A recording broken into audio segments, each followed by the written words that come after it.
జగన్ అసలు నైజం ఇదే. ఎంపీ కల్సెట్టి సంచలనం.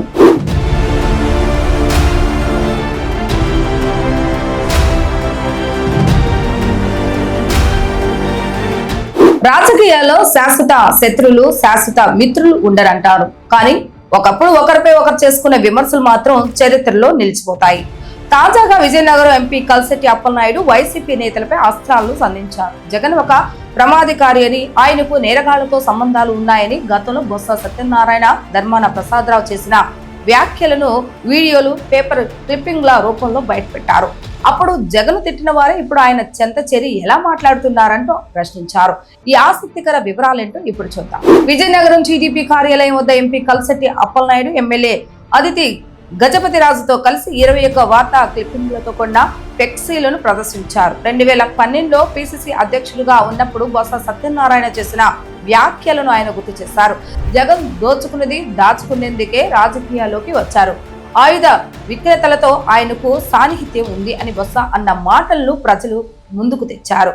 జగన్ ను సీఎం చేయకపోవడం ద్వారా సోనియా గాంధీ రాష్ట్రాన్ని కాపాడారని బొత్స అప్పట్లో అన్న మాటలు ఇప్పుడు రాజకీయ వర్గాల్లో హాట్ టాపిక్ గా మారాయి.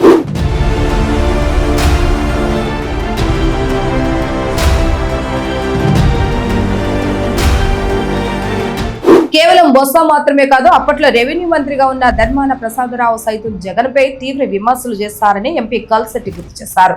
5 ఏళ్లలో 67 కంపెనీలు రిజిస్టర్ చేసిన ఘనత జగన్కే దక్కుతుందని, ముఖ్యమంత్రి అనేది ఒక ఉద్యోగం అయితే అక్కడ వ్యాపారం బాగా చేసుకోవచ్చనేదే జగన్ తాపత్రయమని ధర్మాన అప్పట్లో విమర్శించిన విషయాన్ని ఆధారాలతో సహా బయటపెట్టారు. అక్రమ సంపాదనతో జగన్ రాష్ట్ర ప్రతిష్టకే మచ్చ తెచ్చారని ధర్మాన అన్న వ్యాఖ్యల వీడియోలను ఇప్పుడు ప్రదర్శించడం విశేషం. వైసీపీలో చేరాక జగన్ ఏం చెబితే దానికి బొత్స ధర్మాన తలూపుతారని ఎంపీ కల్సెట్టి ధ్వజమెత్తారు. గతంలో అంతని విమర్శలు చేసినా ఇప్పుడు దొంగేడుపులు ఏడుస్తున్నారని మండిపడ్డారు. ఉత్తరాంధ్రను వారు ఉద్ధరించింది ఏమీ లేదని, కూటమి ప్రభుత్వం వచ్చాక రాష్ట్రానికి మేలు జరుగుతుంటే అడ్డుపడడం మానుకోవాలని సూచించారు. ఇప్పటికైనా ఆత్మ పరిశీలన చేసుకోవాలని, చంద్రబాబు నాయుడును ఏమైనా అంటే ఊరుకునేదే లేదని హెచ్చరించారు.